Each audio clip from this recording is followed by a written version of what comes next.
Então, pessoal, sejam todos bem-vindos a mais uma das nossas lives aqui no Instagram, tá? Hoje teremos um convidado especial. Vamos estar falando um pouco sobre a liturgia, tá? Vão se aconchegando aí, vão chegando. Só tá umas ajustadas aqui, algumas coisas que estão fora do lugar. Vou usar um pouco, né? Mas vamos lá, né? Hoje já tinha um tempo que queria fazer uma live com ele, um pessoal com um trabalho excelente, o professor André, e fez até uma entrevista com o Padre Paulo Ricardo, muito boa, né?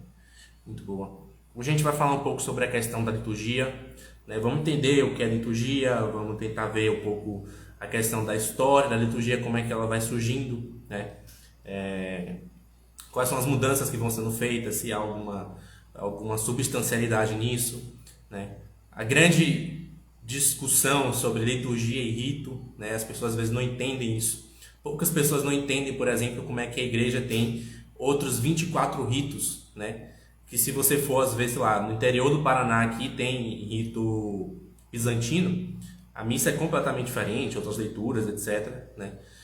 Mas a pessoa não compreende como é que isso funciona dentro da unidade da igreja. Então a gente vai falar um pouco sobre tudo isso, tá? Eu não vou enrolar tanto hoje pra galera ir chegando. Quem for chegando, chama seus amigos, tira um print aqui da live, tá? Convida a galera, ó pessoal, live sobre liturgia aqui, pá, né? Para todos nós estarmos. Eu sou o André, para participar aqui dessa live. Já chamei, vamos ver aqui. Olá, boa Opa! E noite. aí, meu cara? Tudo Boa bem? noite. Tudo ótimo. Salve, servo da música. Eu sempre vejo o seu jargão de entrada e falo, é isso aí. Eu aqui não Você, tenho jargão nenhum de entrada assim, eu vou falando, sejam bem-vindos, vão entrando, vão estar chegando. vocês estão me ouvindo bem? Aqui eu tô chovendo, tranquilo, Tá. tranquilamente. Agora, pessoal aí, se tiver algum ruídozinho aí, alguma coisa, alguma interferência, vocês avisem, né? Tinha um grilo, eu botei ele pra fora da varanda, pra daqui a pouco esse grilo começa a gritar aqui no meio da live. Até pouco tempo ainda estava tocando umas músicas de bar aqui perto. Eu tava com medo que saísse na live, mas já deu uma melhorada. Já tá mais tranquilo. Muito bom, muito bom. Então, André, se apresente aí para o nosso público. Eu fiz uma introduçãozinha aqui bem rápida, né? Mas se apresenta aí como é que surgiu esse desejo de fazer esse projeto do Som da Palavra, né? Quais são os propósitos, o que, que o pessoal pode ganhar, né? Com todo esse apostolado musical. Tá certo. Obrigado pelo convite, Yuri, em primeiro lugar. Obrigado pelo teu apostolado também. A gente tem que se unir. E em É, relação à história da igreja, dá para fazer um diálogo muito profícuo entre a história da igreja e a história do canto.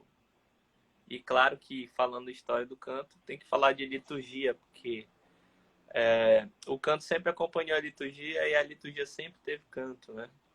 É uma coisa inseparável. Então, para começar, eu me chamo André Gabi, sou professor de música, professor universitário. Atualmente curso doutorado em música.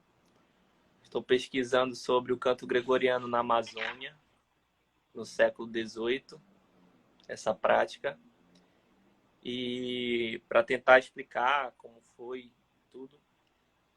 E, em certo momento da minha vida, eu fui estudar canto gregoriano. Fui para fora, estudei canto gregoriano no mestrado. Eu não estava muito convencido ainda do canto gregoriano, mas eu fui.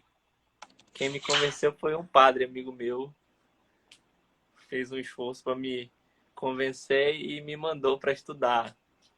Afinal, um dos cantores do grupo, que o meu professor era o regente, era amigo do padre, amigo de infância. Eu até tenho aqui o livrinho de recordação. Hoje eu vou mostrar uma coisa para vocês que eu nunca mostrei para ninguém. Que eu tô preparando uma surpresa pro site. Todo mundo deve perguntar de onde vem essa expressão, o som da palavra, o som da palavra, o som da palavra. A primeira vez que eu vi essa expressão foi em 2005. Então tem 15 anos, 16 anos que eu vi essa expressão a primeira vez. Que o grupo Cantori Gregoriani, que é um grupo de canto gregoriano bastante respeitado, um grupo acadêmico, gravou pela Paulus quase o repertório inteiro do ano litúrgico, veio aqui a Belém fazer uma sequência de apresentações e também umas palestras. O professor Fulvio Rampi, que veio a ser depois o meu professor, lá quando eu fui estudar, fazer uma série de palestras. E um dos coristas desse coro, amigo de infância do padre. Então ele articulou e tudo, me convenceu, aí eu fui. Não estava muito convencido da importância do canto gregoriano. Minha ficha começou a cair, eu fui em 2010, né? 5 anos depois de acontecer isso. A minha ficha começou a cair em 2015. E já tinham 3 anos que eu tinha voltado. Eu voltei em 2013 e já fazia recitais de gregoriano. Eu achava, sempre argumentei isso, e isso não tem como questionar. Você conversa com qualquer pessoa da área da música, não importa a sua religião, se a pessoa estuda música na universidade, música ocidental, ela vai se deparar com o canto gregoriano. Então, o canto gregoriano é muito respeitado na academia, muito mais do que na igreja. É muito levado a sério. Então, eu me sustentava nisso, né? Esses 3 anos eu estava apresentando o gregoriano como uma potência musical, artística, acadêmica e cultural. Tá? Depois, a partir de 2015, na verdade, desde 2013 eu me aproximei dos amigos que cantam na Forma Extraordinária aqui em Belém, porque eles compunham um grupo que cantava comigo nas apresentações. E eu comecei a ter uma visão mais pastoral do canto, vendo eles na missa. E veio a Belém o Monsenhor Marco Frisina, não. Marcos Pavan. Marcos Pavan é um brasileiro que é o atual regente da Capela Sistina. A Capela Sistina é o coro artístico do Vaticano, vamos colocar assim. É o coro que canta o repertório artístico nas missas, polifonia e tudo. Ele veio e ele vinha só para fazer uma visita à Forma Extraordinária. Tinha uma pessoa daqui que era próxima dele. E organizamos um evento. Aproveitando que ele veio, a gente organizou um evento acadêmico na universidade. Ele deu oficina e tudo. E aí eu toquei na missa que ele regeu e tudo. Eu comecei a entrar nesse mistério do canto gregoriano com a liturgia. Canto gregoriano com a liturgia, canto gregoriano com a liturgia. Ao ponto de que em 2019 eu falei assim, eu preciso falar para as pessoas, não dá aqui em Belém, não é suficiente. Essa maneira que a gente faz aqui não alcança quase ninguém. Os recitais alcançam as pessoas que gostam de ouvir, mas muita gente ouve gregoriano para dormir, ouve gregoriano para estudar, ouve gregoriano para, sei lá, fazer... Eu até me dá bem risada, fazer yoga, né? Ai, ai. A gente morre e não vê de tudo, né? É falta de conhecimento do que é esse repertório. Então eu achei assim, bem, as pessoas não sabem o que é, eu tenho que explicar para elas o que é o repertório. E qual o vínculo dele com a liturgia. Então, em 2019 eu comecei a fazer coisa na internet, no Instagram. Eu peguei o Instagram, eu vou fazer lives, eu vou fazer vídeos explicando o repertório gregoriano e como ele está vinculado com a liturgia. Então, comecei a crescer. Segundo semestre, eu lancei um curso de musicalização através do canto gregoriano para ensinar pessoas que não sabem nada de música a começarem a saber música pelo canto gregoriano. Porque, para quem não sabe, e daqui a pouco a gente entra na liturgia, não quero tomar muito tempo nisso, mas se a gente tem hoje pauta, se a gente tem clave musical, se a gente tem nota musical, se a gente tem nome de nota musical, se a gente tem figuras rítmicas, se a gente tem conceito de frase musical, conceito de barra musical, conceito, enfim, qualquer conceito musical. Toda a estrutura da música que você tem ali, mais ou menos. Toda a estrutura da música, mais ou menos, foi base no canto gregoriano. Toda aquela estrutura que geralmente quem vai estudar música... Você entende melhor quando você estuda canto gregoriano. É uma pergunta, eu já dei até palestra na universidade, e eu pergunto assim para os alunos, vocês já pararam para pensar uma coisa? Não é uma coisa muito óbvia, para a gente já ficou óbvio. Mas quando a gente fala que o som é agudo, a gente escreve a nota para cima, subindo. E quando a gente fala que o som é grave, a gente escreve a nota para baixo, descendo. Mas isso não é óbvio. Já virou óbvio, mas não é óbvio. Por que eu não posso escrever as notas agudas descendo e as notas agudas, as notas graves subindo? Você já pararam para pensar de onde vem isso? Aí ficar pensando, olhando e tal. Porque, ó, meu amigo, tem um amigo, toca violoncelo. Quando a mão desce no braço, vai ficando agudo. Então, a referência da criança é de que o agudo é para baixo. Porque está descendo no braço. Então, é difícil entender quem está aprendendo, olhando, descendo e a nota subindo. Mas você sabe por que sobe? Sobe por causa de uma coisa que é uma característica do canto gregoriano chamada figuralismo. Figuralismo é você descrever o texto por meio de uma melodia. Então, quando no gregoriano você fala que está no alto dos céus, a melodia vai sendo escrita para cima. Porque o agudo é uma referência ao alto dos céus, o som dos anjos. E o grave é uma referência ao que é da terra, ao que é interno, ao som do mar, que é grave, ao som do terremoto, né? Então tem essa referência. Eu entendo que o som agudo vem dos anjos e o som grave vem da terra. Eu entendo por que a gente escreve a melodia para o agudo. Então, isso é uma cosmovisão cristã que está na referência da escrita. Porque é a mesma coisa de escrever árabe ao contrário, japonês ao contrário. Isso é só um padrão, uma norma que foi criada. Mas por que foi criada? Por causa do canto gregoriano. Por causa do quê? De uma cosmologia cristã. Então, são coisas assim impressionantes, né? Então, eu fiz esse curso para explicar nessas origens da teoria e ensinar as pessoas canto gregoriano. E aí eu percebi que estava fechando muito no gregoriano. Eu pensei assim, não, eu não vou alcançar muita gente. Eu tenho que mostrar para as pessoas que estão lá tocando forrozinho na missa, o santo, santo, santo, dizem todos os anjos. Eu tenho que explicar para elas, não que elas têm que cantar gregoriano, que é muito longe da realidade delas, né? Cantar gregoriano em latim. O que eu tenho que explicar para elas é que por que certas músicas na liturgia são mais adequadas do que outras. E como que essas músicas que são mais adequadas, elas têm elementos que são emprestados do canto gregoriano, que são inspirados no canto gregoriano.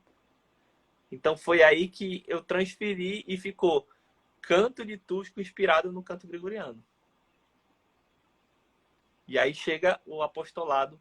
É esse, o nosso trabalho na internet é esse. A gente não fala só de canto gregoriano, mas explica como que uma música litúrgica se aproxima do canto gregoriano. Por quê? Porque o canto gregoriano, ele é liturgia. Ele não é um canto da liturgia, ele é a liturgia. E a gente pode começar a conversar sobre isso a partir de agora, depois desse preâmbulo imenso aqui. Não, é como eu percebi muito que a relação do canto gregoriano, que você falou com os outros cantos litúrgicos, né, dentro da igreja, é como se fosse a relação do latim com as outras línguas, né? Em certo ponto, como as outras línguas derivaram do latim, para você se aproximar da melhor forma daquela língua, você tem que se aproximar, em certo sentido, da melhor forma do latim. Né? Isso. Então, é mais ou menos semelhante. Então, quanto mais próximo do canto gregoriano é o canto, dentro da liturgia, né, mais adequado ele está à forma original dele. Muito interessante. O rito latino, que é o nosso rito, né? Exatamente. Rito a gente vai explicar depois isso aqui. O rito latino. Existe uma diferença entre rito Uhum. romano e rito latino, porque existem mais de um rito latino. Os ritos latinos são ritos de Sim. origem que tem o latim como língua, né? E até a consolidação do rito romano, aconteceu muita coisa. O rito romano é consolidado de fato no Concílio de Trento. Ele é determinado, ele é colocado como rito ocidental no Concílio de Trento. Mas até chegar lá, a gente teve a etapa dos ritos latinos pré-gregorianos ou pré-romanos. Na verdade, a gente tem um rito romano antigo. Tem o rito romano, rito galicano, rito ambrosiano, rito moçárabe, que o pessoal acha que porque é moçárabe, o som do canto é árabe, não tem nada a ver. Depois a gente pode escrever depois, explicar um pouco disso. Rito patriarquino, que é ali da região de Veneza. Rito beneventano, que é perto de Nápoles. Bizantino. Hã? O rito bizantino também, né? Que é a famosa Divina Liturgia. É um rito de língua grega, né? Eu tô falando do rito latino. Uhum. Sim, rito latino, é verdade. Todos isso mesmo, são latinos. Acontece que, a partir da Renascença Carolíngia, em uma estratégia política, né? Você é da área da história, né? Eu vou até me arriscar aqui a falar uma coisa, você me corrija se for besteira. Mas a impressão que eu tenho é que o Carlos Magno, ele não era o imperador do Sacro Império Romano Germânico, como costumeiramente dizem, né? Para mim isso é uma coisa um pouco posterior. A minha impressão é que o Carlos Magno ele queria continuar o que o Constantino deixou e que os outros que seguiram Constantino, quando caiu o Império, ele quis reerguer o Império Romano do Ocidente. Essa é a minha impressão, né? Porque, pelo menos no repertório, na liturgia, o que ele faz? Ele convida, ele contrata os cantores de Roma, os cantores que estavam com o Papa, e traz os livros litúrgicos que tinham lá, para esses livros serem expandidos em todo o Império. Ou seja, ele queria consolidar a liturgia de lá. Então, a liturgia. Ele proíbe o rito galicano, por exemplo, que é o rito da região dele, porque tem que ser o romano. Acontece que músico é meio... sempre, né? É desobediente músico. O que aconteceu? Os cantores romanos chegaram lá na Gália e já tinha uma tradição de canto, do canto galicano, muito forte. Tinham mosteiros já lá. Quem desenvolve isso muito são os mosteiros, né? Beneditinos. E eles acabam entrando em uma espécie de simbiose. Um repertório com outros elementos se misturam.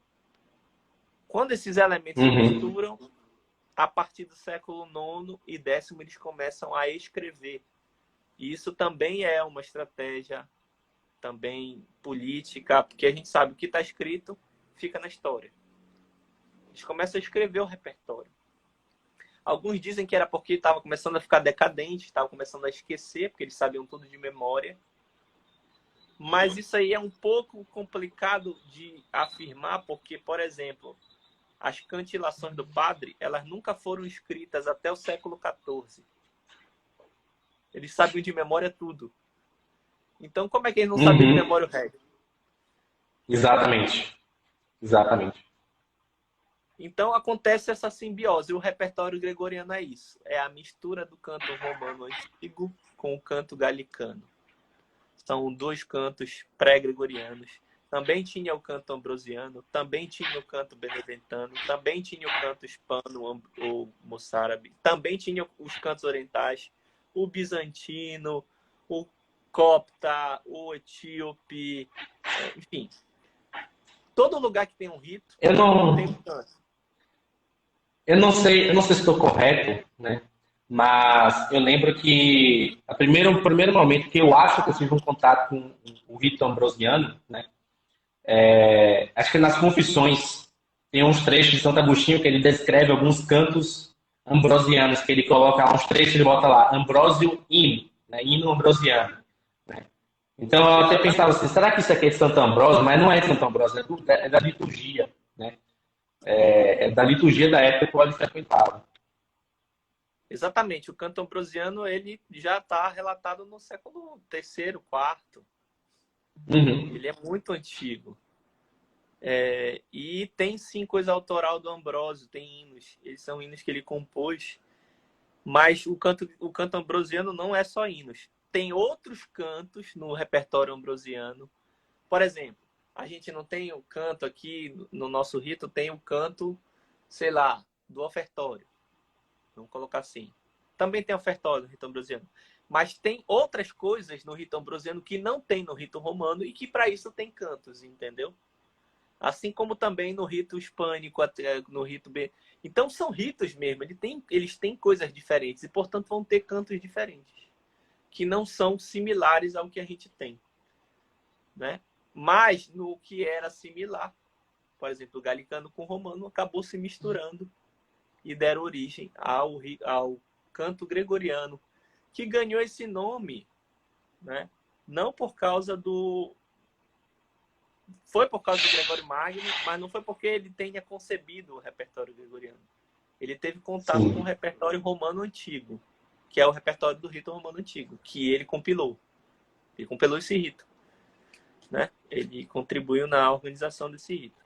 Mas o que foi aconteceu também foi uma outra estratégia política, porque o Gregório tinha uma importância grande, ele tinha um nome, né? Ele foi o grande organizador ali do Ocidente, ali do início da Idade Média, né? Ele fez com que as Uhum. coisas não desandassem. Então, acabou que ele ganhou essa fama por conta de uma biografia que foi escrita. Me foge agora o nome. João Diácono, Paulo Diácono, um desses dois. Escreveu essa biografia dizendo que foi ele, né? Só que os livros litúrgicos que traziam na capa Gregório Presso, que é uma expressão latina, se referiam ao Gregório II. O Gregório II é ali antes do início perto da Renascença Carolíngia ali, né? Sim. Então, enfim, os livros litúrgicos traziam o nome do Papa, né, na frente, quando eram escritos, então acabou se criando essa situação. Mas é isso. A liturgia, quando começa a surgir textos, e vão começar a surgir textos litúrgicos, principalmente por conta da difusão de heresias, né, para evitar... Sim. Vamos fixar o que vai ser dito, para não se dizer heresia na liturgia, né? Então começa a fazer os textos, tem um cânon romano, que é hoje a oração eucarística primeira no rito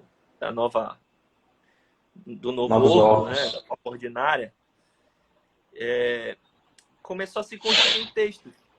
Só que quando esses textos começam a ser pensados, eles surgem já com uma melodia. Eles surgem cantados. Por uma Uhum. coisa muito simples. E a gente não consegue entender essa mentalidade da época clássica, porque nós somos pessoas da letra escrita e não da letra oral. Exatamente. A Exatamente. gente não entende porque a gente tem o bendito do folheto na mão na hora da missa. A gente não consegue ouvir, a gente tem que ler. Então a gente não consegue entender que não tinha para todo mundo escrito. Que essa é uma maneira de cantilar, no caso, colocar a voz. É uma maneira de você propagar melhor a voz sem cansar a voz, usando da acústica. Então, uma explicação técnica para isso. Tem uma explicação sacra, explicação transcendental para isso. Quando você não fala, você canta, você coloca a sua voz no lugar sagrado. Você dá uma sacralidade ao texto. Você não está numa conversa banal de mercado, de feira. Você está sacralizando o texto. Então, é uma outra explicação para se cantar. Isso acontece em várias religiões tradicionais. Os judeus cantilavam também, né? Religiões orientais também. Uhum. Enfim, isso é uma coisa antropológica. Com certeza. O ser humano... E é por isso que eu tenho a tese de que a música, que é a mais transcendental das artes, ela é, no seu caso central, né, falando em termos de filosofia, ela é sacra no caso central dela. O que vira profano é o que vai sendo transbordando, que vai se... Porque o profano não é uma coisa ruim, né? O profano é o que Sim, não é sagrado, que sai do templo. sim. É o que está numa ordem inferior ao sagrado, de certo sentido. A música, antropologicamente, ela parte do sagrado. Em todas as culturas, a música é reservada para a liturgia, para o rito. Não é só na nossa cultura. Isso é uma necessidade antropológica. Aí, quando a gente vai na missa e que não se tem isso mais, a gente começa a perder o sentido do rito e o sentido do sagrado. É uma coisa meio difícil de entender e de explicar, mas isso acontece com o ser humano. Sim. Não, é porque assim, eu estava lendo até um pouco do catecismo hoje. Tem um trecho bem interessante aqui. Deixa eu só ver se eu consigo pegar aqui rapidinho. Que ele fala a respeito da liturgia para o homem, né? Ou seja, o homem, ele precisa de símbolos para se expressar, né? Só que o que acontece? Quando ele vai pegar algo que é sagrado, a forma mais correta de você manifestar algo que é sagrado é por meio de símbolos também. Então, por exemplo, Santa Teresa viu a alma humana e ela descreve na forma de um castelo, porque era o símbolo mais próprio para ela. Ela estava num país chamado Castelo, cada esquina que ela tinha um castelo, então, ó, isso aqui é mais adequado para explicar esse negócio aqui. É um símbolo melhor para poder explicar. E a liturgia ela serve para isso, né? Ou seja, a liturgia ela é uma espécie de símbolo, né? Símbolo vivenciado, né? Vivenciado porque não é algo que você simplesmente fica lá estático. Você participa, ainda que ativamente você não faça nada, né? Então pode reparar, a liturgia, o evangelho traz para você alguma coisa e você responde. Tem que ter uma resposta de volta, né? A música, você tem que participar, ainda que você não consiga seguir ali. Eu tive a oportunidade na minha lua de mel de ir em Campos do Jordão. E aí tem um mosteiro de monjas beneditinas lá. Já fui lá. Muito bom. E as monjas começam a cantar. Eu não sei quais são os cantos que elas estão fazendo. Mas eu vou, assim, em certo sentido, de forma, na imaginação, acompanhando o ritmo. Porque eu sei que aquele ritmo que ela está imprimindo é algo que está para te levar no sagrado, de levar a sua alma de um ponto para outro, né? Então, é mais ou menos isso, né? Então, você tem um conjunto de símbolos ali que precisam estar seguindo a ordem que foi imprimida, seja pelos cânones da liturgia, né? Seja pela própria música, né? Que, óbvio, a liturgia vai dar algumas coisas, mas eu acho que tem sempre um pouco daquele... Tem um toque pessoal do cantor, do músico que está ali, né? Tem sempre uma certa diferença, uma certa nuance, né? É diferente, sei lá, você ir para um mosteiro desse que eu fui, né, com monjas cantando, e você vai para um mosteiro masculino beneditino. Você tem algumas variações, enfim. Isso é bem, bem nuançado, mas não chega a fazer muita diferença, mas tem, né? Então, eu acho que esse que é o ponto principal. E aí, você trouxe essa questão de Carlos Magno, estava querendo comentar, dele ter imprimido essa unidade, né, de cima para baixo na liturgia, né? E eu vejo que realmente é como você falou, tá certo? É uma tentativa política, porque o Ocidente tinha acabado de perder o Império Romano, né? Ou seja, por outro lado, a Igreja também queria, porque o Império Romano caiu, então todas as funções administrativas da política caíram na mão da Igreja, que era a única instituição capaz de organizar, de ordenar aquelas coisas. Só que a Igreja começou a perceber o seguinte, olha, os padres estão tomando conta dessas questões, mas isso é um risco muito grande para a alma deles. É uma tentação muito grande de começar a tomar conta de terras, de resolver problemas políticos, de interferir, né, em outras questões. É muito difícil. Tá? Então vamos tentar botar um cara aqui para ser imperador, para poder cuidar da igreja. Né? Só que ele vai, ao mesmo tempo que ele faz isso, né? Acho que Carlos Magno, tem outros imperadores pequenos, que é os que menos tem interferir na igreja. Mas você vê que menos tentando interferir na igreja, ainda assim interfere algo, né, que era muito importante para a igreja, que é a liturgia. Né? Então, se você tem ali ritos próprios, como você trouxe vários ritos latinos, né? O rito galicano, né? O rito de Veneza, de Nápoles, etc., é porque aqueles povos tinham uma forma de expressar de forma diferente aquele símbolo, mas sem perder aquela unidade essencial da igreja, né? Que é a subordinação ao Papa, a fé na comunhão dos santos, né?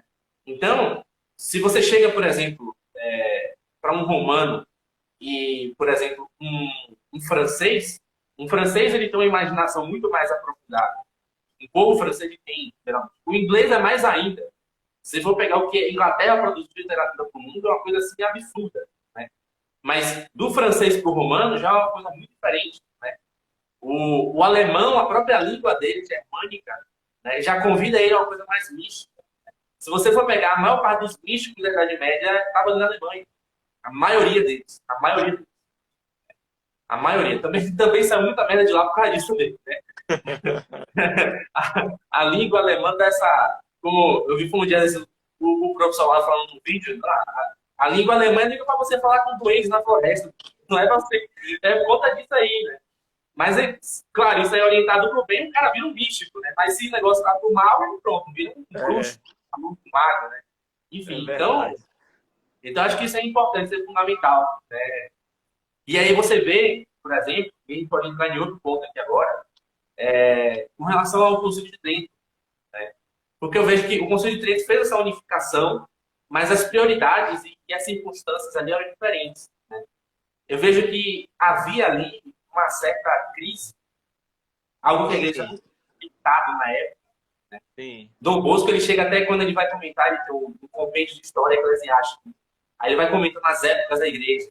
Aí quando chega nessa época, ele já começa assim, o primeiro parágrafo dele é assim: nessa época a igreja foi tão atacada por todos os lados que parecia que ela era de Cristo, né? Então, o que era revolta protestante, renascença, Constantinopla caindo, então caiu tudo que as pessoas tinham por certo naquela época desabou, né? Então a igreja, olha, tem que ter alguma coisa aqui que dê uma unidade, que dê uma identidade característica para a igreja como um todo, para que as pessoas não se confundam nesse emaranhado de doutrinas, de ritos que estão surgindo. Porque imagina a situação do cara que era um camponês naquela época, saía da França e ia para a Inglaterra, aí ele chegava lá, tinha o rito anglicano. É uma coisa assim, quase nada diferente do rito romano, né? Porque ele pensava assim, vou aqui em qualquer igreja. Ele não via diferença, né? Geralmente as pessoas identificavam pela diferença dos ritos, né? Então, o Concílio de Trento, eu acho que ele veio para imprimir essa unidade na igreja, né? Mas quais são as nuances que a gente pode entender para esse lado, né? O que é que esse concílio deixou, né? Esse concílio especial deixou como marca para a história da igreja, para a vida litúrgica da igreja, né? Porque até então era o quê? Como nós estávamos falando aqui, né? Vários ritos, né? O imperador tentou imprimir um rito e não conseguiu, né? Não conseguiu imprimir esse rito. Alguns músicos começaram a escrever, etc., né?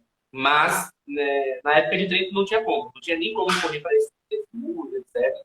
Mas como é que ficou, inclusive, esses outros ritos, né? Como é que eles ficaram dentro da igreja? O galicano ficou proibido desde a época do Carlos Magno.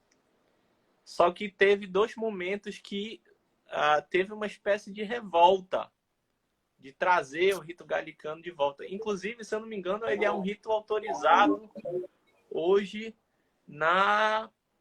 em Lyon, parece, na França. Eu não tenho certeza, mas acho que é isso. Mas teve 2 vezes o movimento do neogalicanismo no século XVII, 16, 17, aí, né, na virada do Trento. E no século XIX também teve um movimento de neogalicanismo, que depois desembocou na história do ultramontanismo, que vamos obedecer ao Papa, né, o que está depois da montanha, dos montes.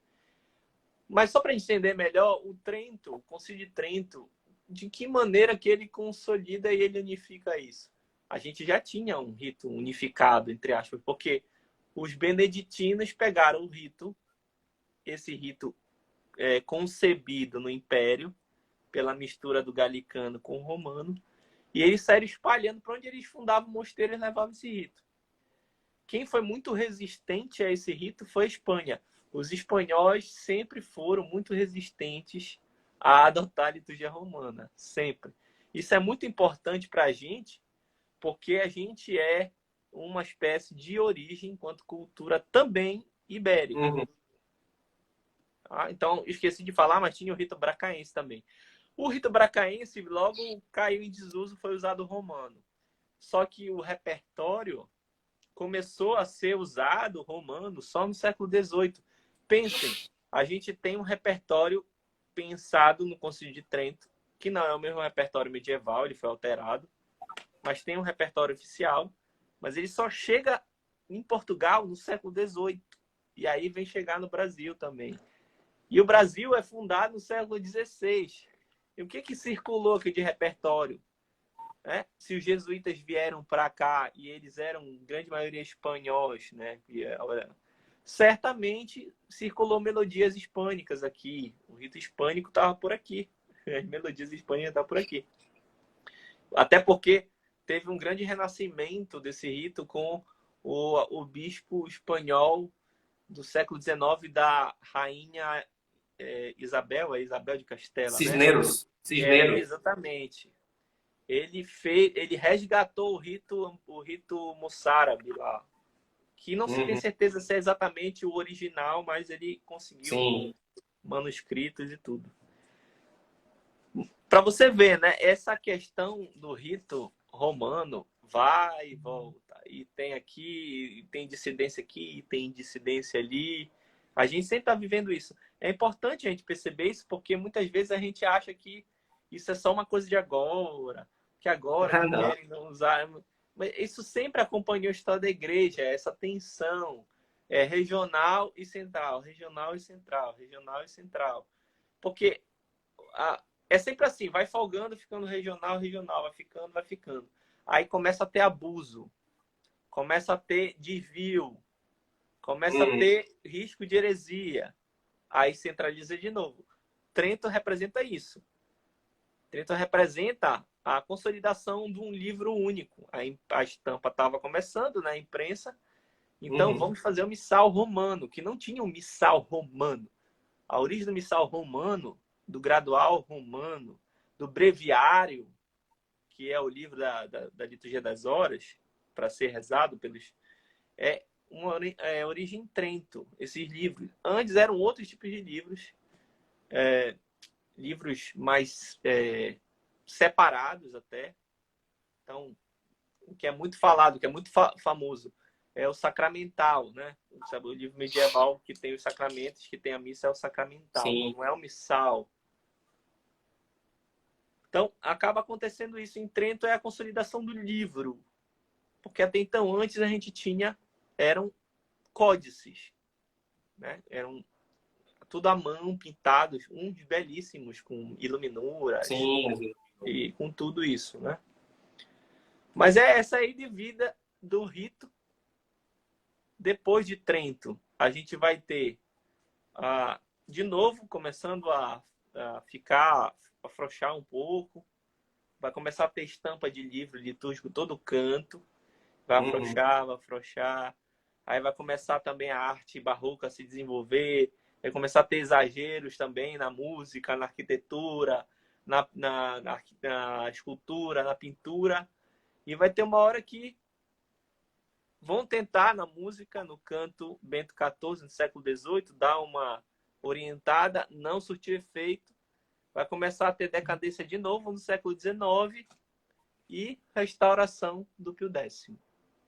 É isso que acontece em 5 séculos.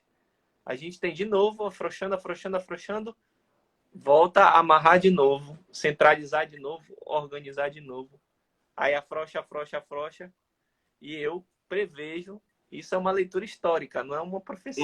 Eu prevejo que vai ter de novo isso. Começou a afrouxar, afrouxar, afrouxar, começou a perder a noção do que é o rito, bagunçar demais o rito, vai vir um papa e vai de novo costurar isso aí, porque essa noção de rito é essencial para a gente aprender a rezar. Com certeza. A gente não é protestante.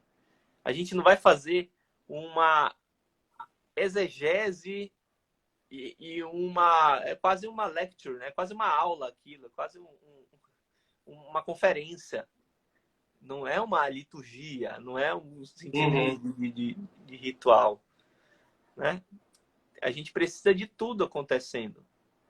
Saber o que vai acontecer a cada momento, do visual, do olfativo, do olfato, né? Da audição, tudo nos prepara para a oração naquele momento. E a Não é uma oração coisa mais só que importante. É a oração mais importante que a recepção da Sagrada Eucaristia. Né? Às vezes eu fico, nossa, isso sempre foi uma coisa muito clara assim, para mim.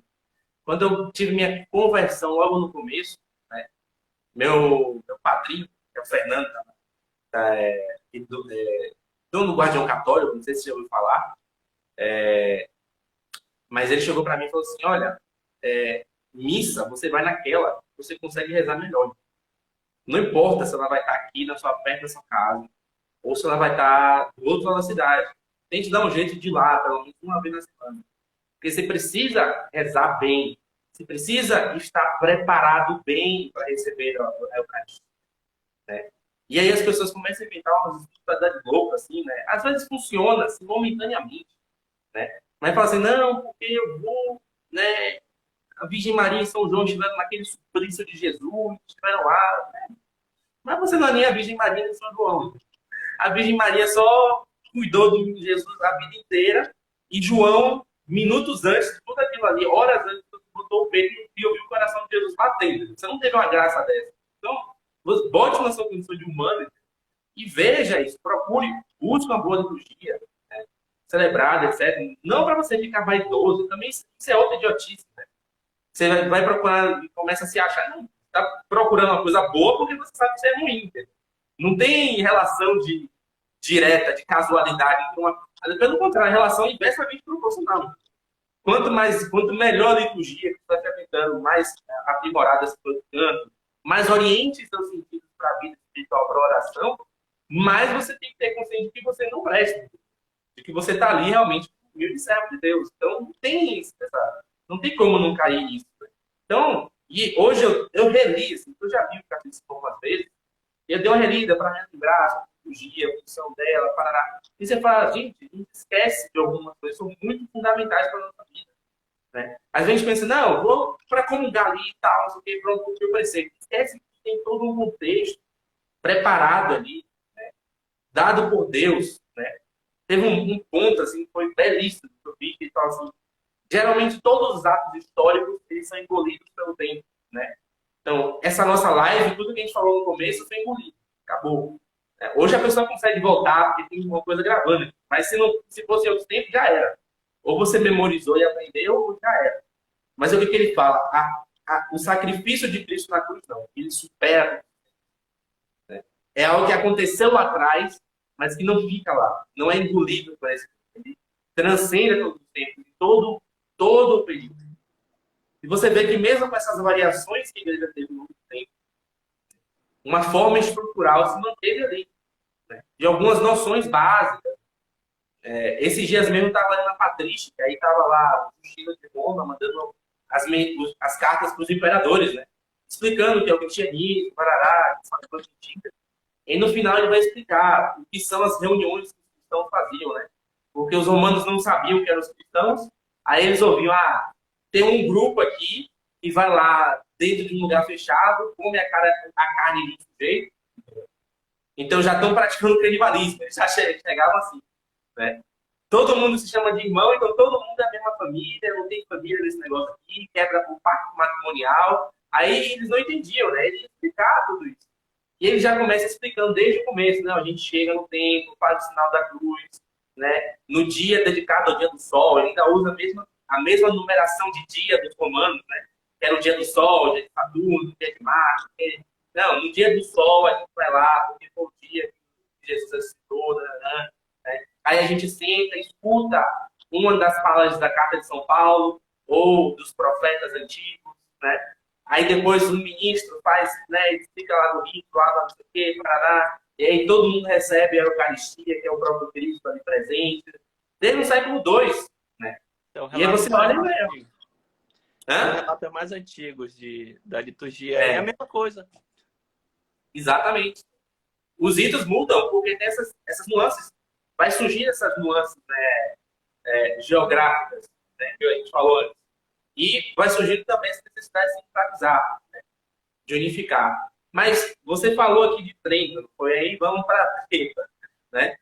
Que é como é que chega no Concílio Vaticano II que já meio que muda tudo, assim, né? Qual é o panorama histórico daquilo ali? Porque como é que muda, assim, sai de um Ad Oriente, né? E vai para um Versus Populus, enfim. Vai mudando ali, não, o canto pode ser de outra forma, parará, parará, por que vai tendo esses ajustes, né? E qual era o objetivo, pelo menos, assim, o efeito que você estava a causar com isso? Olha, o que eu costumo dizer é que o rito, a forma ordinária do rito romano, ela é, na verdade, ela não é mais só romana. Ela pega uma série de elementos de vários outros ritos antigos e ritos orientais também, e ritos latinos como ambrosiano, para compor um novo rito que fosse mais pastoral, digamos assim, que fizesse uma participação mais externa. Eu não vou usar a palavra ativa, porque ativa é inadequado. Você pode ter uma participação ativa interna, interior. Então, para ter uma participação mais externa, né? Então, acabam trocando esses elementos aí. Você citou a questão só da direção do Oriente, né? E acabam usando argumentos. Alô? Desculpa, falhou Alô? aqui. Oi, voltou? Voltou. Acaba usando argumentos plausíveis, eles usam argumentos plausíveis, que é, por exemplo, o caso do ser versus Oriente, né? Ad Oriente, perdão, Ad Oriente. Que existem basílicas que foram construídas nessa estrutura, que para ser Ad Orientem, isso o Bento XVI relata até no Espírito da Liturgia, você tem o altar e o sacerdote fica voltado para o Oriente, não para o povo. O Oriente está para lá, para a direção, mas o povo também está para lá, entendeu? Então, acabam surgindo alguns dessas concepções que podem contribuir para que o povo entenda melhor a liturgia, né? É um contexto, a gente esquece, mas o Concílio Vaticano II já tem quase 80 anos que aconteceu, né? Foi na década de 60, a gente já está em 2021. Então, se a gente somar, quase 60 anos, 80 não, 60 anos. Existe uma questão de época também, de tudo aquilo. E a gente percebe que existe um movimento, um pêndulo também. Acabaram interpretando a liturgia várias coisas que não estão na liturgia e fazem. E você percebe que aos poucos, eu sinto muito isso, as pessoas querem pelo menos fazer a liturgia prevista como ela está prevista. Né? Por exemplo, não é proibido que seja feito ad oriente ou verso altar. Não é proibido isso. Você pode fazer na forma ordinária também. A oração eucarística voltado para o altar. Você pode celebrar, e aliás deveria celebrar a maior parte do rito em latim, né? Isso também está previsto, né? Claro que os documentos dizem, pelo menos, sempre assim, né? Para resguardar, para não obrigar a todos os lugares, pelo menos façam em latim o símbolo e o Pai Nosso. E os cantos fixos, né? No caso o Kyrie em grego, mas o Glória, o Santos, o Agnus, pelo menos isso façam em latim, né? Então, na Sacrosanto Concílio diz assim, principalmente em vernáculo, as leituras e admoestações. Né? Quando você lê leituras e admoestações, é uma coisa que fica óbvia, são as leituras e admoestações. Por exemplo, não está dizendo leituras e orações. Né? Então, aos poucos, isso foi sendo... foi avançando, vamos colocar assim. Avançando. E eu sinto agora que começa um pêndulo, começa a ir para o outro lado. Né? Mas tem várias coisas do rito, da forma ordinária, que não são do rito romano, foram de outros ritos. As orações eucarísticas novas, por exemplo. Né? A segunda e a terceira têm origens, né, orientais. Se eu não me engano, a segunda é do Justino mesmo, da tradição do Justino. Acho que é a segunda. Né? O Salmo responsorial é uma concepção que tentaram beber na fonte das narrativas do Agostinho em relação à prática ambrosiana. Uhum. Entendeu? A oração dos fiéis era uma coisa que tinha e que foi tirada e que foi reinserida agora, mas quem fazia era o diácono, ele fazia cantilando, agora é um leigo. Então são coisas que reinseriram ou pegaram de outro rito para tentar fazer uma coisa que fosse mais próxima. Eu não sei até que ponto isso é a forma extraordinária é afastada, não sei o que interpreto. Eu não tenho opção. Eu acho que 90% dos católicos, se entrar na missa e a forma ordinária estiver sendo celebrada em latim, com as vestes todas, com o canto gregoriano, ninguém vai saber que está na forma ordinária, vai achar que está na forma extraordinária. Né? Então, é isso. Perguntaram se leigo não podia. Até o Vaticano II, não. Quem fazia leituras, salmos, orações, eram diáconos, subdiáconos, leitores, mas tinha uma formação, eram etapas, inclusive de quem está se preparando para padre, leitorato, inclusive é até hoje, né? Leitorato, subdiaconato, diaconato, etc. Tinha umas exceções, muitas exceções, assim. Não era bem nem leigo, né? Mas é quando tinha um cara, um santo, assim, tipo, que todo mundo, São Bernardo, Santo Delgado, e às vezes o cara fala, não, vem aqui, faz um pregão, porque tem uns caras que estão, né, sei lá, uns cátaros estão simplesmente convencendo eles, você abre a boca, todo mundo se conversa, Sim. fala que rapidinho, então escreve aqui uma coisa. Sim. É uma exceção da exceção, isso muito antigamente. Muito antigamente. Mas depois de um certo tempo que a coisa fica mais, né, mais estruturada, se permitia. Até porque o leigo, porque as pessoas hoje, elas veem o leigo, né, ele tem uma certa visão assim, de hoje, né, que ele tem acesso a muitos livros, ele pode ter uma catequese boa, você tem um padre Paulo Ricardo da vida, mas um leigo na era medieval é muito difícil ele ter uma formação boa, muito sólida, né, só dentro das universidades, e olha lá, né. Então, não era tão acessível assim como hoje é. Então, por isso que tinha essa proibição do leigo não poder fazer esse tipo de serviço. Né? E, assim, eu vejo com bons olhos o leigo, só que o que eu acho que falta um pouco do leigo entender o papel dele na liturgia de uma maneira mais séria, entendeu? O cantor, o músico, ele já tem um pouco disso, porque ele já vem servindo na liturgia como leigo desde antes. Né? Só as mulheres que não, que começou a ter uma abertura para as mulheres mais recentemente, para cantar. Né? Mas já existia uma abertura para o leigo servir na música há muito... É antiquíssima essa abertura.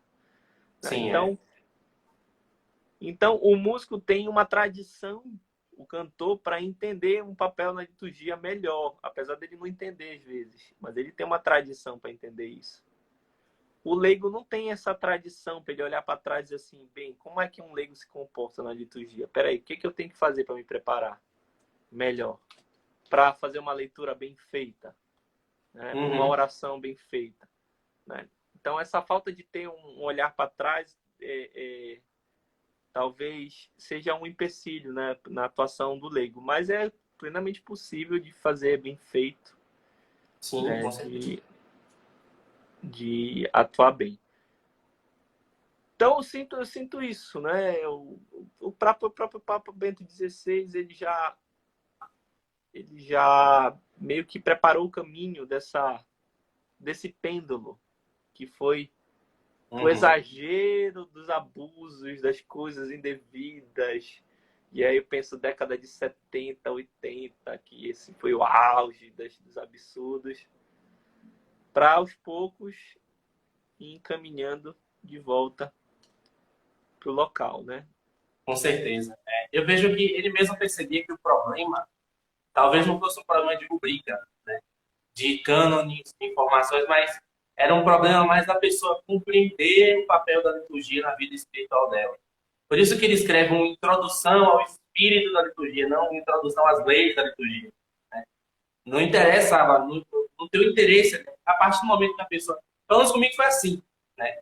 Eu tinha receio de conhecer as rubricas, ou seja, o que o leigo tem que fazer na missa, porque eu tinha receio de aprender, à medida que eu aprendesse, ficasse observando os outros da missa, e aí minha vida estudava por brejo. Mas aí, a partir do momento que eu comecei a entender um pouco do espírito da própria liturgia, né? O que está sendo feito ali, né? Todo o simbolismo por trás das coisas, eu comecei a perceber, por exemplo, como as orações eucarísticas tem muita teologia, né? Muita teologia. Às vezes, por exemplo, tem a oração que troca assim, ó, acho que é a oração da coleta, que troca Pai, Deus Pai de misericórdia. E tem outra que fala Deus Pai do poderoso. Por que bota as duas nomenclaturas para Deus Pai, né, dentro de uma mesma oração, que é o mesmo momento da missa? Talvez a misericórdia e a onipotência de Deus sejam ligadas. Aí você vai pesquisar e você vê São Tomás de Aquino falando a mesma coisa.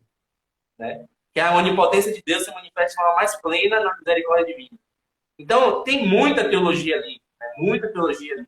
Mas se você prestar atenção, se você estiver atento ao que está sendo dito. Né? Aos símbolos que está sendo dito. Então, por que o padre quebra a hóstia e faz aquele barulhão quebrando? Né? Ou então ele vai, molha a hóstia. Então, tudo isso você vai correndo atrás e você vai percebendo, tem um sentido que está para além daquilo ali. Confesso que aquele livrinho, não sei se você já viu, um livrinho de aquela Catalina Rivas, você já viu? Não. É a Santa Missa. Ela teve uma espécie de visão, né? Nossa Senhora mostrou para ela cada ponto da missa, né? Como é que acontece na liturgia celeste. Tá. Porque a gente tem a liturgia terrestre, né? E cada ponto dessa liturgia terrestre ela aponta para algo na liturgia celeste. Né? Mostrou para ela. Aí ela vai falando do ofertório. Na hora do ofertório, né, eu vi vários anjos com roupas brancas levando e oferecendo as orações de justo ao poder. Né? Aí você começa a entender, o ofertório ali não é só uma questão de botar o dinheiro. Não é só uma questão de eu simplesmente cantar a musiquinha do ofertório, né? Entendeu? Que assim, é a hora de descansar, sentar e começar a cantar. O ofertório é um momento importantíssimo. Você está oferecendo sua vida ali diante do trono de Deus. No céu está aparecendo aquilo ali. Né? Está aparecendo. Jesus abre o trono de Deus. Aí, fila da comunhão. Catalina Rivas. Ela parece que ela tem um processo de beatificação aberto, mas esse livro dela tem aquele bom e velho canetaço do bispo, né? O imprímato, né? O imprímato e o obstáculo. Então não é nada que tenha de invenção. Não, é algo que realmente parece que a igreja investigou e é testado, assim, pelo menos teologicamente. Não tem nada é um livretinho, acho que tem umas 40 páginas. 40 páginas, tem PDF. Alguém até perguntou esses dias para mim. Eu falei, cara, é muito bom, porque aumenta a sua compreensão, seu amor pela missa. Ela vai falando dos cantos, né? Fala do momento de sacrifício, etc. É muito bom. Muito bom. Sim, alguém perguntou aqui, tem simbolismo de barulho de quebra-hóstia? E aí tem? Você sabe explicar? Quer explicar? Não sei dizer se tem no barulho. Tem no Na verdade, da quebra tem. Da quebra da hóstia tem. É porque geralmente sempre faz barulho, né? Pelo material que a hóstia. Da hóstia tem. Vejam que quando está partindo a hóstia, a gente está cantando o Cordeiro de Deus, que tirais o pecado do mundo, tem de piedade do mundo. Para lembrar que o Cordeiro, ele foi imolado e não teve nenhum osso quebrado. Que Isaías diz lá na profecia e que acontece na cruz, que Jesus não tem nenhum osso quebrado. E aí, antes do soldado quebrar, que quebra os ossos dos dois soldados, dos dois ladrões, vai quebrar o dele, ele tá morto já. Então ele não quebra. Então é naquele momento que eu canto o Cordeiro, eu estou dizendo, olha, ele não tem nenhum osso quebrado. Agora que eu estou partindo, agora que está sendo quebrado. Agora que está sendo separado.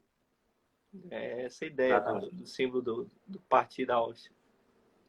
Exatamente, é isso aí. Para finalizar aqui, uma complementação é uma pergunta, mas a complementação que você estava falando do pêndulo, né? E aí eu já percebi também que esses problemas, por exemplo, com a liturgia da igreja, eles sempre ocorrem quando há uma má compreensão do papel da igreja na história humana.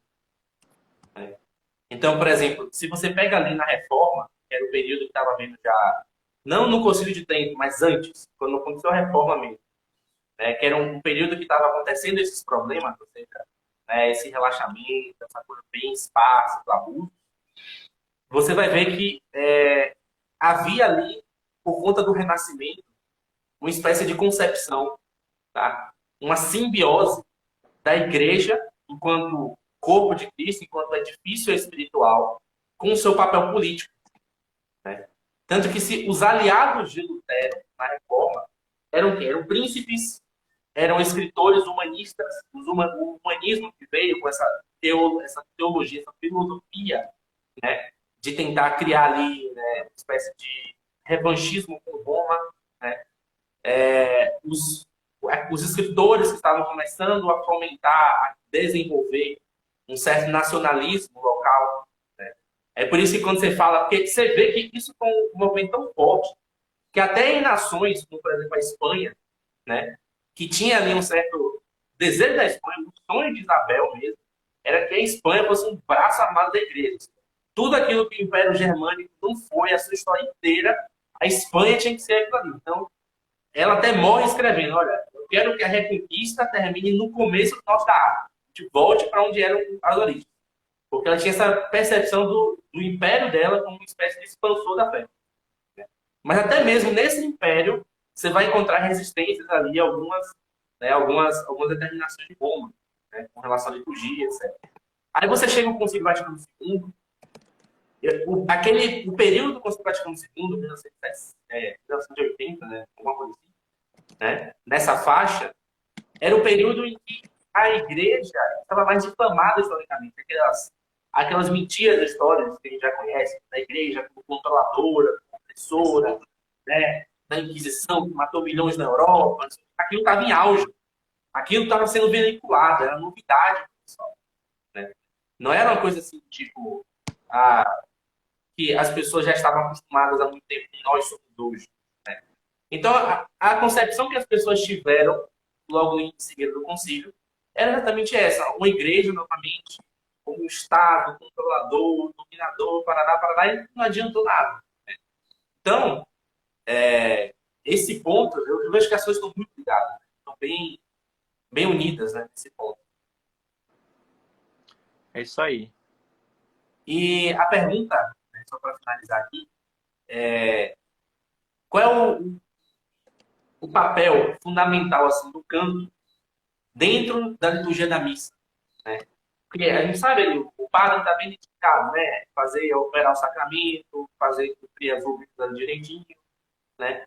Mas o que é que o músico católico, quando ele vai servir na igreja, o que é que ele tem que ter em vista, né? Ao escolher as melodias, né? Ao entoá-las, né? O que é que ele tem que estar pensando? Qual é a visão que ele tem que ter do serviço dele? Daria para falar 2 horas sobre isso, mas vou tentar resumir em 10 minutos. Bem, a gente tem que entender quando vai servir na liturgia, e isso aí são todos os atores litúrgicos, não é só o cantor. E falo cantor porque é assim que está usando na instrução do missal, é cantor, não tem músico lá, é cantor. Por quê? Porque é um músico que canta o texto. Né? A música instrumental é uma música que é opcional, ela pode não existir. O que tem que ter é o texto cantado. E aí entende texto, entende liturgia, e entende textos da liturgia. Então, o músico tem que entender, o cantor, que ele vai cantar a liturgia. Ainda que o canto dele só acompanhe um rito, só acompanhe um gesto, como eu falei ainda agora do cordeiro. Né? O canto cordeiro está acompanhando o gesto do sacerdote partir a hóstia. Ele está cantando o rito ali. Então, ele não pode simplesmente mudar o texto que está previsto para o rito. Esse aí não costuma mudar, né? Mas tem outros lugares que mudam. Ele não pode cantar dando uma carga demasiadamente, ou até diria até profana para a coisa. Ele precisa conseguir pegar uma musicalidade, uma sonoridade mais sagrada, menos banal, menos de rádio, menos de festa, menos de mais de igreja mesmo. E ele precisa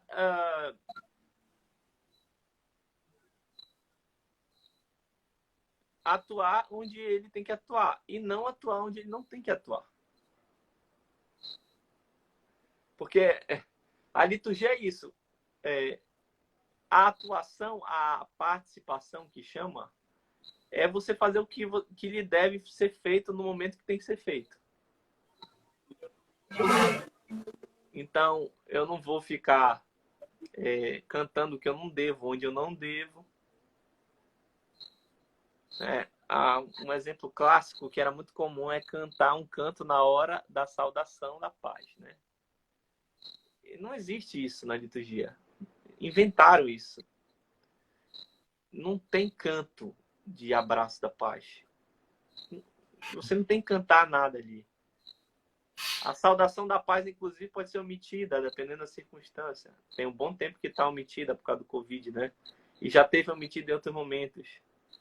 Aqui em Belém já omitiram em outros momentos, também por alguma virose que deu. Não lembro agora qual foi. Então, você faz o que lhe cabe. Você é um ministro. Lembro do Padre Paulo falando na palestra que eu fui em Cuiabá. O ministro faz o que ele tem que fazer. O que o presidente manda. O que a lei manda.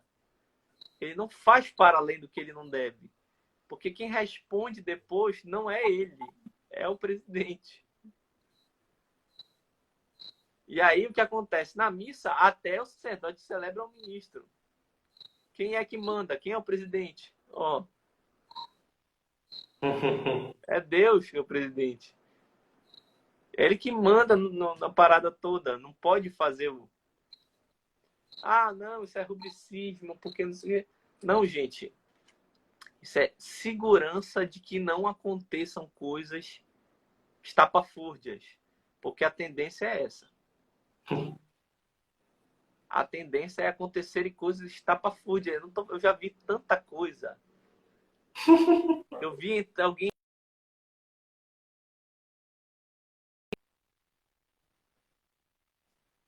É o quê? Canto de galinha? Eu vi alguém entrando fantasiado de galinha na hora do ofertório. Meu Deus! Porque estava acontecendo uma semana do não sei o que lá da quermesse, ou sei lá, da festividade, que estava tendo arrecadação de não sei o que, de galinha ou ovo, não sei. Aí tiveram a genial ideia de botar uma pessoa entrando fantasiada de galinha. Meu Deus. Quer dizer, não precisa dizer que não pode fazer isso. Precisa dizer que não pode fazer isso. Então tem que fazer uma lista de tudo que não pode agora, porque não está dizendo em nenhum lugar que não pode ir para missa. Esse é um exemplo do meu caro amigo Rafael, guitarrista. Não está dizendo em nenhum lugar que não pode ir pelado para missa. Alguém vai pelado para missa? Não está dizendo, não está escrito em nenhum lugar.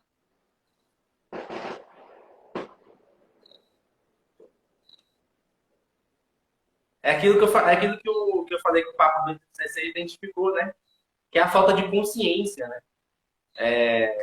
As pessoas estão na igreja e não têm consciência de nada do que estão fazendo. Né? E você vê muito nisso com o pessoal, por exemplo, não no âmbito da liturgia, mas no âmbito da moral. Né? Ela começa a inventar 1001 regras para pecar. Né? Chega a ter pergunta que é assim, não, mas e se eu fazer daquilo, e se fizer aquilo, se surgir, não sei lá, se não sei lá, filho, você está fazendo esforço para pecar, você não está mais fazendo esforço para não pecar. Né? A pessoa não tem mais consciência. Então o pessoal se esforça para aprontar dentro da liturgia. Porque senão fica muito rigorismo, muito rubricismo, fica muito igual tudo. Gente, mas a liturgia tem que ser igual. Dá para entender? Rito, cerimônia. A gente sempre faz a mesma coisa. Você não acorda todo dia? Talvez não, é por isso que a gente não tenha mais agora noção do rito. Mas você não acorda todo dia, toma um banho, escova o dente, vai tomar um café. Talvez você não faça isso. Também nem acorde cedo, acorde meio-dia. Mas em algum lugar da vida dela, ela faz isso. Na escola, ela chega todo dia, senta no caderno, anota, ou no trabalho. E alguém inventou que isso é ruim pro ser humano. Algum maluco inventou que isso é ruim pro ser humano. Eu acho que não é nem quem inventou. Eu acho que é o seguinte, as pessoas só têm contato com o rito dentro de uma perspectiva profana. Dentro de uma perspectiva em que muitas vezes ela está lá porque é algum desgastante, né, trabalho pesado, tem que ouvir com o chefe, né, professor que não quer ensinar a se virar. Aí ela bota na cabeça dela que o problema é o rito e não a circunstância que ela está inserida, né? Que o problema é o fato de você ter que repetir todo dia para ter o mesmo lugar. Mas isso existe pro bom e pro ruim, né? Você está dizendo ruim, mas, por exemplo, eu vou dizer pro bom aí. O cara espera a semana inteira para botar a melhor roupa que ele tem na sexta-noite, passar o melhor perfume, ir no mesmo lugar, com as mesmas pessoas e fazer as mesmas coisas. Isso é um rito. Perfeito. O cara vai para um show de rock e lá é uma liturgia. Tem o altar, que é o palco. Tem os instrumentos que representam, sei lá, os materiais litúrgicos. Tem um centro da liturgia, que no caso é o popstar, né? Então, na missa é Deus, né? Por isso que chamam eles de ídolo também, né? Porque, de certa forma, é substituir Deus por uma coisa que não deve ser substituída. Né? Tem a roupa que o cara vai, tem a hora que ele chega, tem a hora que ele sai, tem a maneira de cantar junto com o cantor na hora. Então, tem uma liturgia para fazer aquilo. Tudo na vida tem uma liturgia. Tudo tem uma organização, tem um ritual de ser feito. E se fizer diferente, as pessoas reclamam. Na missa, não. Na missa tem que fazer diferente toda semana.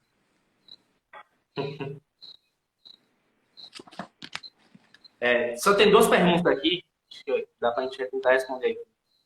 O Lívio perguntou assim, a melodia, por exemplo, dos salmos é sempre a mesma? Pode variar todo dia? Varia de acordo com o tempo litúrgico? Porque na igreja que eu frequentava era sempre a mesma.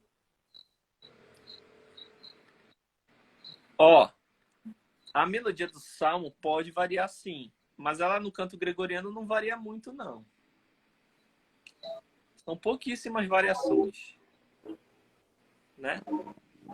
E, assim, você pode estar achando isso ruim. Isso é bom. Se a mesma melodia é bom. Porque isso dá uma noção de rito para você. É a mesma coisa sempre. Entende?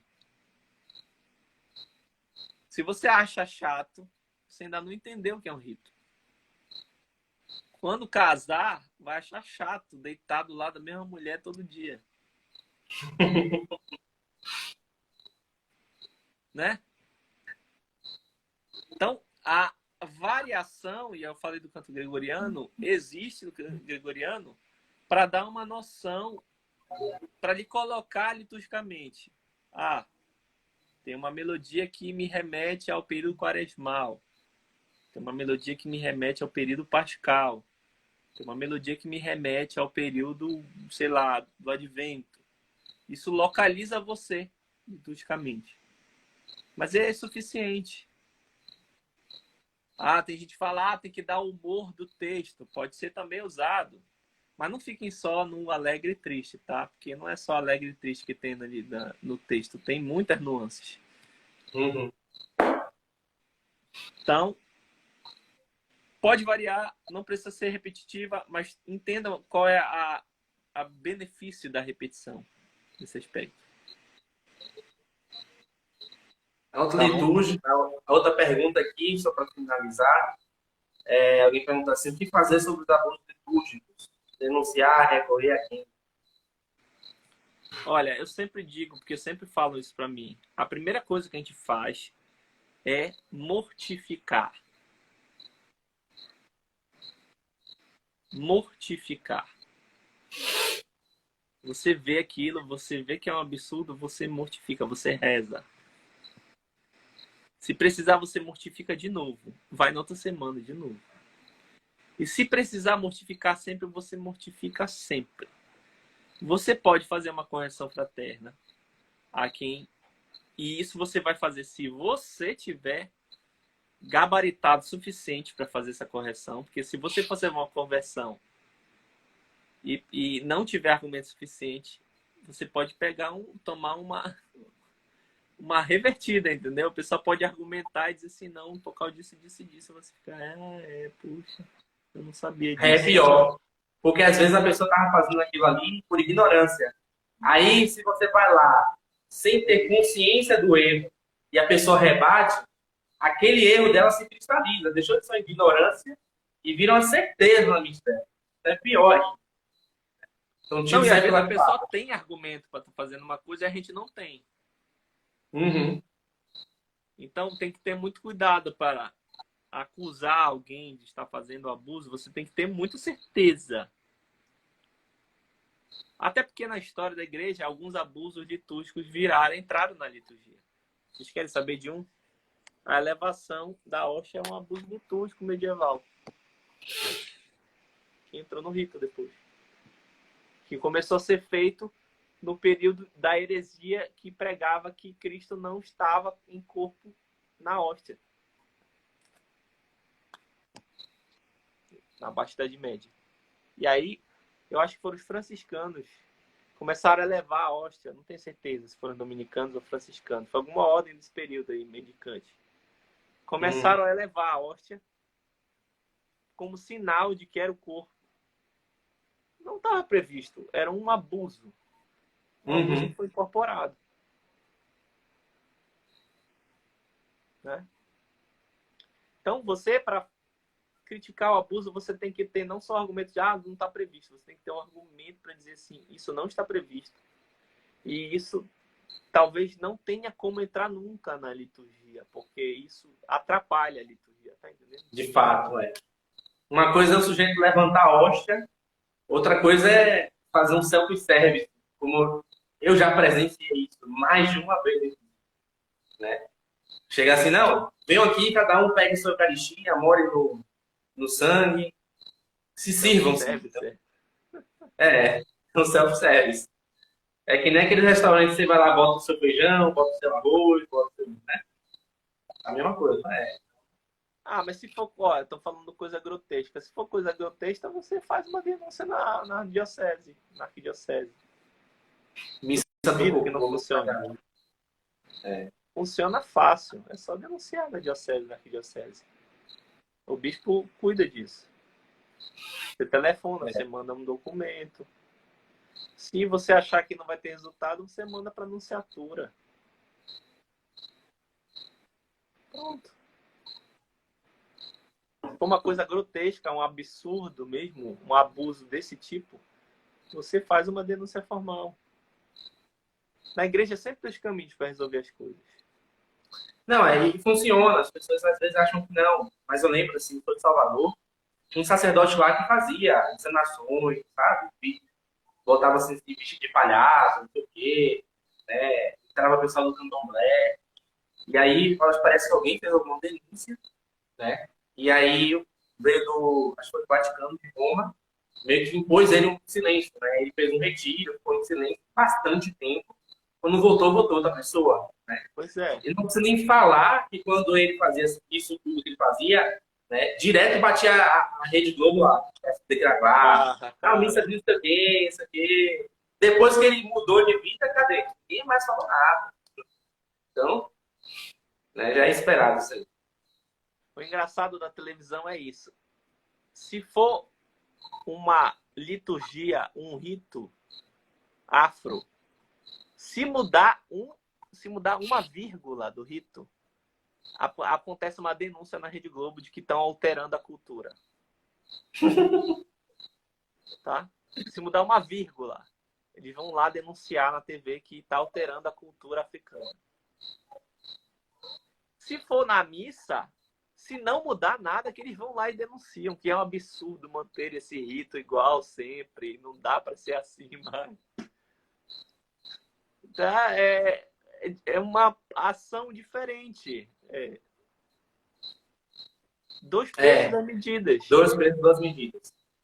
Lá mesmo, lá em Salvador, o pessoal sabe, né? Já tem a fama de que tem vários problemas com sincretismo, com essa coisa toda. Então, tem muitas igrejas no centro que tem uma certa dificuldade de você frequentar, porque você não sabe. Você vai chegar lá e no meio da missa vai ter um rito de uma outra coisa no meio, né? Você corre isso que está cometendo uma coisa até grave lá depois. Mas aí, por exemplo, tem surgido muitos sacerdotes, graças a Deus, em algumas dessas igrejas, que estão meio que já recusando. Né? Aí quando eles fazem isso, aí vai bater a televisão lá.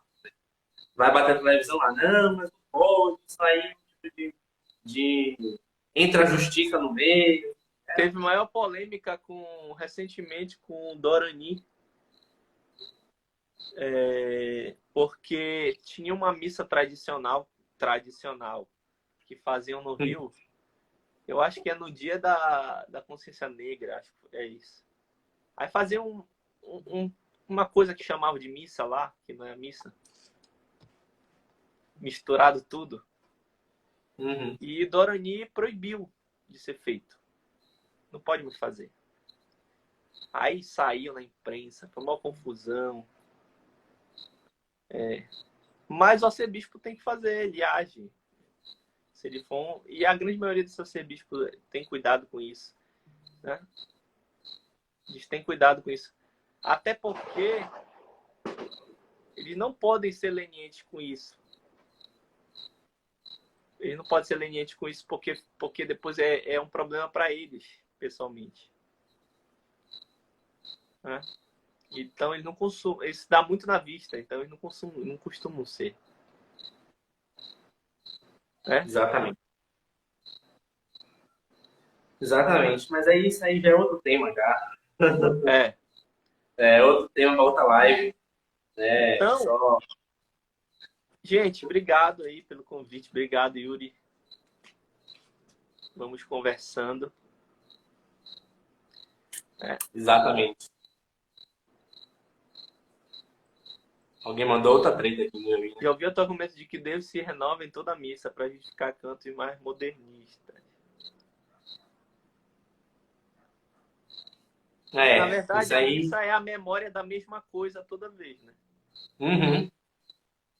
Que é da morte de Cristo. Fazer isso em memória de mim. É a mesma coisa sempre. Cristo não vai fazer outra coisa. Ele não vai dar um pedala Robinho e dizer assim, não vou agora morrer e ressuscitar. Vou fazer diferente dessa vez.